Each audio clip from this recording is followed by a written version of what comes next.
Kuom higni buora, maling'ling' moro amora ewi temo loko chike noting'o nying achiel, Raila Amolo Odinga.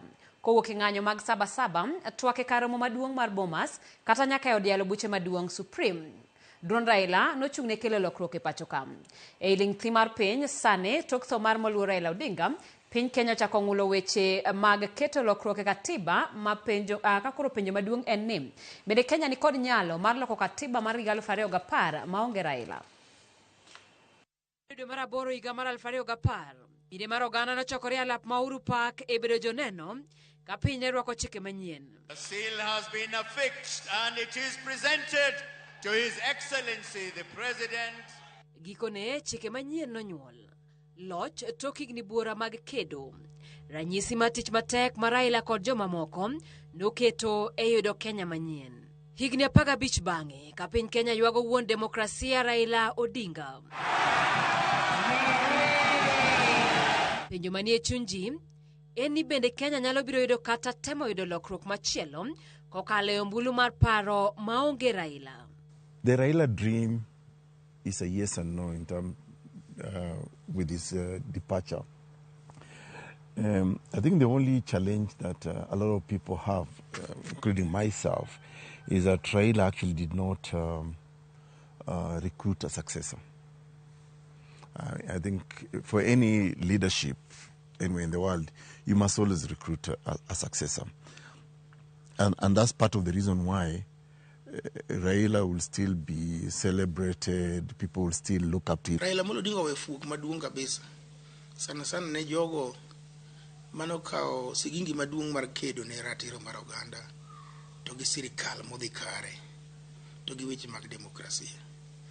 Kendo an kaka nene biro kawo higni mang'eny mondo fuogno lako tiye. Nen reformist, ne oero ber ma jopiny. Apani no penjo, no consult to penjo ji gik ma gidwaro, apani no wuoyo gi mwananchi kawaida to penjo gik ma dwaro. Omiyo niyudo ka gik ma dwaro ne resonate kata ne dhi gi mwananchi maber, ne luwo gima ne mwananchi dwaro. Ok onyiso ni ka Raila onge to koro ok wanyalo loko chike. Ma ka wuoyo article 256, ka wabunge owinjore to wabunge nyalo loko chike. Kochakore kod meko mar higa mar 1980, kano kedo ne bedo mar duond buche mathoth kata multipartism, temo kedo ne loko chike higa mar 2005, Amolo ne ok losa ewi lokruok. Nodak ne, rembe nochwer ne, notweye ne, kendo ma gima nomiyo Raila ondhogi nyaka kod osiepene manogene siasa. Ni struggle ambayo Wakenya wamepigana kwa muda mrefu zaidi.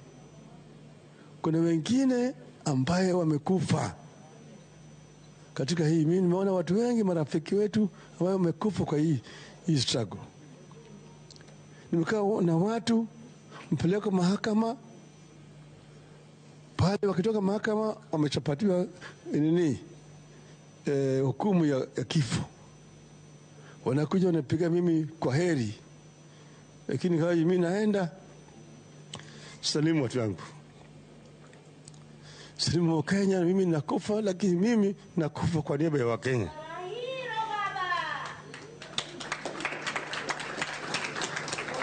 Karatok chike mar higa 2010, Raila kaachiel koda joma moko pod noneno nitiere weche moko mane ok ber ahinya ne jo-Kenya, kendo dhi nyime gi wuoth mar kelo lokruok e chikego kata obedo ni ne ok ginyago olemo. BBI ka nobed manochake, an awacho maler ni ok inyal chiwo ne jo Central Kenya kata jo Central Kenya province constituencies manyien 70.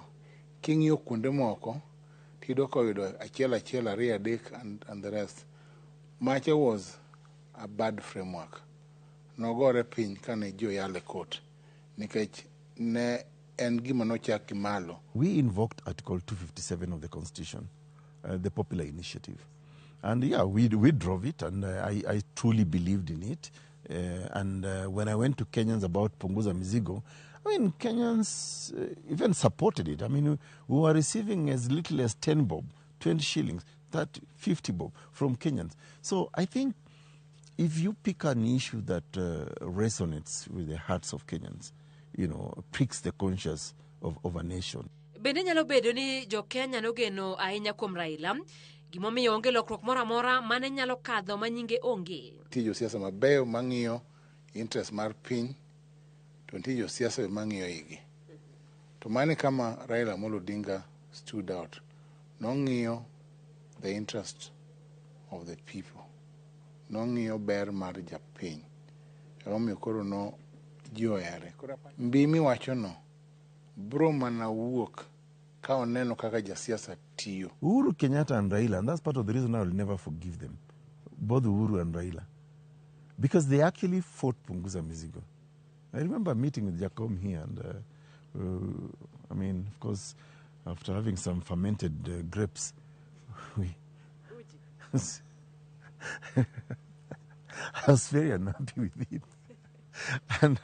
And one of the things I will never forget about Jacom, he will say, "Hey, Kuru, you think everything is law? This is politics." Gima koro chal ka gima pache mogik motelo ne thone e medo lokruok ne chike mapacho ka. Raila nochako twak mar duoko chien kwan counties kaachiel kod golo omenda mag NGCDF e lwet jood bura. I believe the time has come for the country to relook the whole issue of devolution. Kenya, in my view, is too tiny for 47 devolved units. I won't advocate for abolition of any county, but I believe we are ripe for a three-tier system that has county, regional, and national governments. It is not right for the national government to jump the county government and create another unit below the county government where you call it NG. It is not necessary to work through the county government, but let us take it to the people. Let us take it to a referendum. Paro masir kon mokom jotelo malero ni tire gik mathoth monego lokie chike ma higa 2010. Kata marolo Senate, county assemblies, jomoko wacho ma gitimo nono nikech gima ginyalo oversight otamo ginyalo konyo japiny gina nitie positions mang'eny mobile created machama pesa. The biggest headaches in our country is the cost of election. I mean, we are one of the most expensive countries in the world in terms of managing our elections. If I were to bring back Punguza Mizigo, one of the things that I would probably do is to simplify election. You know, because election has been a way of manipulating Kenyans. It has been used to usher in bad governments. Kalure kod jolony e loso chike mapacho kam, sigingi maduong' e temo loko chike mag higa 2010 en idwaro matimo kamano ong'aw malo. Ng'awe no kata kete matek mar loko katiba no nyalo hinyo jo Kenya nikech seche moko nitie gimoro ma yoro mondo loki. To loki ok yot. Nyalo kaka sana wach mar devolution mine no wacho nikech jo Kenya wacho ni pesa nyaka medi. To mondo mi med pesa machopo ata malo 30 nyaka dok mana kuom jopiny. To dok kuom jopiny siasa goyo yot. Koro aneno ka ng'awe malo no ohinyo jo Kenya. To berne en ni katiba ok onego beni loko ahoyaye. To kuon demokrasia mapacho ka Raila Odinga fwadho rengo mogik, taya koro menyo nyangile mane wuotho kode, ka bende ginyalo biro doyo keyo kama ne Raila weye, kendo miyo Kenya lokruok e chike mapacho ka. Simfruz Okinda, Ramogi TV.